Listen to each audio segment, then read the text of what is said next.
Assalamualaikum warahmatullahi wabarakatuh. Video ini dibuat untuk memenuhi tugas filsafat umum. Sebelumnya, perkenalkan nama saya Alda Rizky Fitriana, NIM 2121255. Kaitan aksiologi dengan nilai. Berbicara mengenai filsafat, maka akan selalu terkait dengan masalah epistemologi, ontologi, dan aksiologi. Ketiga elemen ini selalu terkait satu sama lain, maka akan terasa janggal bila berbicara pada salah satu sisinya saja. Kata filsafat berasal dari kata Yunani, yaitu philos, sukacita, dan sophia, yaitu kebijaksanaan. Jadi kata itu berarti cinta pada kebijaksanaan. Ada beberapa definisi filsafat yang diberikan oleh para ahli, yaitu: 1. Filsafat adalah sekumpulan sikap dan kepercayaan terhadap kehidupan dan alam yang biasanya diterima secara tidak kritis. Arti ini adalah informal sebagai suatu kepercayaan dan lain-lain. Yang kedua yaitu filsafat adalah suatu proses kritik atau pemikiran terhadap kepercayaan dan sikap yang kita junjung tinggi. Ini adalah arti formal dari filsafat. Yang ketiga yaitu filsafat adalah usaha untuk mendapatkan gambaran keseluruhan. Filsafat berusaha untuk mengkombinasikan hasil bermacam-macam dan pengalaman kemanusiaan sehingga menjadi pandangan yang konsisten tentang alam. Yang keempat yaitu filsafat adalah sebagai analisa logis dari bahasa serta penjelasan tentang arti kata dan konsep. Ini adalah fungsi filsafat, karena hampir semua ilmu ataupun para ahli menggunakan analisa logis dalam menjelaskan sebuah pikiran dan analisanya. Dan yang terakhir yaitu filsafat adalah sekumpulan problem-problem yang langsung mendapat perhatian dari manusia dan dicarikan jawabannya oleh ahli-ahli filsafat. Filsafat mendorong penyelidikannya sampai kepada soal-soal yang paling mendalam dari eksistensi manusia. Kalau dalam filsafat telah kita sebutkan 3 dimensi yang saling terkait, yaitu epistemologi, ontologi, dan aksiologi, di mana masing-masing sisi juga tidak luput dari sekian banyaknya perdebatan tentang batas maupun esensinya. Begitu juga manusia dalam membangun budayanya melalui beberapa tahap, yaitu tahap mitis, ontologi, dan fungsional. Pada tahap mitis atau pikiran mitis, manusia membangun dunianya berdasarkan pada hal-hal yang berbau supranatural di luar jangkauan pikiran dan rasional manusia. Pandangan ini tidak bisa dianggap lebih mengarah pada hal-hal yang bersifat negatif.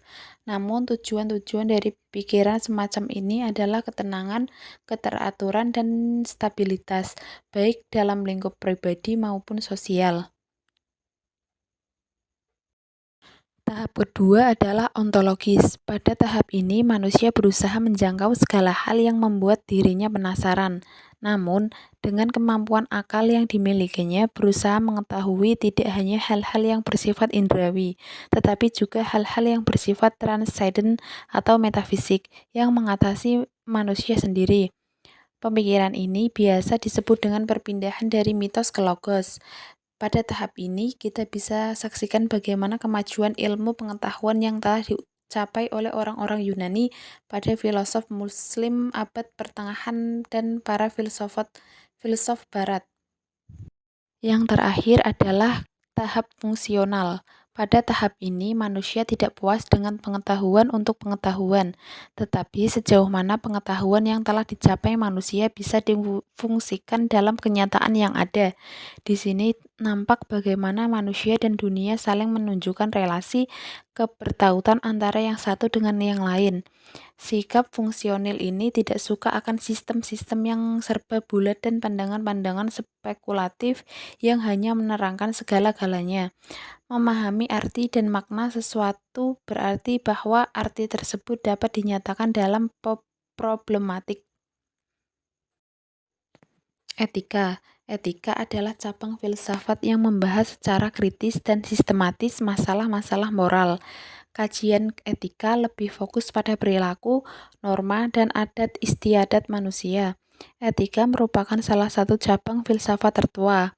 Setidaknya ia telah menjadi pembahasan menarik sejak masa Sokrates dan para kaum sofis. Di situ mengenai masalah kebaikan, keutamaan, keadilan, dan sebagainya. Tujuan dari etika adalah agar manusia mengetahui dan mampu mempertanggungjawabkan apa yang ia lakukan. Di dalam etika, nilai kebaikan dari tingkah laku manusia menjadi sentral persoalan. Maksudnya adalah tingkah laku yang penuh dengan bertanggung jawab, baik tanggung jawab terhadap dirinya sendiri, masyarakat, alam, maupun terhadap Tuhan Sang Maha Pencipta. Dalam perkembangan sejarah, etika ada 4 teori etika sebagai sistem filsafat moral, yaitu hedonisme, eudemonisme, utilitarisme, dan deontologi. Hedonisme adalah pandangan moral yang menyamakan baik menurut pandangan moral dengan kesenangan. Eudemonisme yaitu menegaskan setiap kegiatan manusia mengejar tujuan. Dan adapun tujuan dari amnesia itu sendiri adalah kebahagiaan. Yang ketiga yaitu utilitarisme yang berpendapat bahwa tujuan hukum adalah memajukan kepentingan para warga negara dan bukan memaksakan perintah-perintah ilahi atau melindungi apa yang disebut hak-hak kodrati.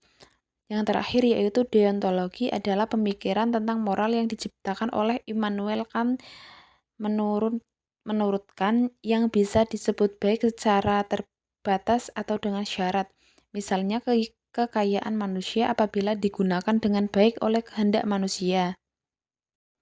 Estetika merupakan bidang studi manusia yang mempersoalkan tentang nilai keindahan. Keindahan mengandung arti bahwa di dalam diri segala sesuatu terdapat unsur-unsur yang tertata secara tertib dan harmonis dalam satu kesatuan hubungan yang utuh menyeluruh. Maksudnya adalah suatu objek yang indah bukan semata-mata bersifat selaras serta berpola baik, melainkan harus juga mempunyai kepribadian. Sebenarnya keindahan bukanlah merupakan suatu kualitas objek, melainkan suatu yang senantiasa bersangkutan dengan perasaan. Nilai kegunaan ilmu. Untuk mengetahui kegunaan filsafat ilmu atau untuk apa filsafat ilmu itu digunakan, kita dapat memulainya dengan melihat filsafat sebagai 3 hal, yaitu filsafat sebagai kumpulan teori yang digunakan untuk memahami mereaksi dunia pemikiran. Yang kedua, filsafat sebagai pandangan hidup. Filsafat dalam posisi yang kedua ini, semua teori ajarannya diterima kebenarannya dan dilaksanakan dalam kehidupan. Yang terakhir yaitu filsafat sebagai metodologi dalam memecahkan masalah. Dalam hidup ini kita menghadapi banyak sekali masalah. Pancasila dan reformasi bangsa. Melihat dari ciri yang dimiliki oleh filsafat yaitu radikal, asasi atau mendalam, maka Pancasila adalah bagian dari hasil-hasil berfilsafat. Ia memiliki nilai-nilai filosofis bagi kehidupan berbangsa, bernegara, dan bermasyarakat. Dalam kaitannya dengan ilmu pengetahuan dan teknologi, Pancasila seharusnya dapat membantu bahkan dipakai sebagai dasar etika ilmu pengetahuan dan teknologi di Indonesia. 5 prinsip dasar yang terkandung di dalamnya cukup luas dan mendasar untuk mencakup segala persoalan etik dalam ilmu pengetahuan dan teknologi, bahkan humaniora, yaitu 1. Monoteisme, yang kedua humanitarianisme atau humanisme, yang ketiga nasionalisme dan solidaritas warga negara, yang keempat demokrasi dan perwakilan, dan yang terakhir keadilan sosial dengan interpretasi Indonesia dewasa ini atau kontemporer.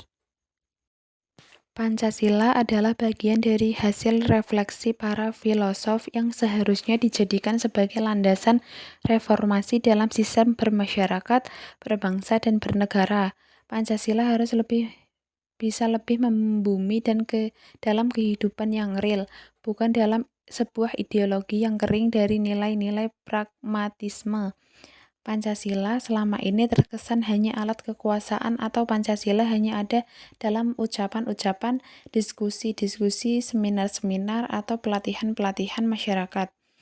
Masyarakat lapisan bawah belum merasakan sepenuhnya sifat real pragmatisme Pancasila. Pancasila harus dijadikan sebagai ideologi yang lebih praktis, pragmatis, dan asasi bagi segala sandi kehidupan, tidak hanya untuk orang bawah atau masyarakat awam, tetapi lebih khusus lagi bagi para pemerintah yang memegang amanat rakyat.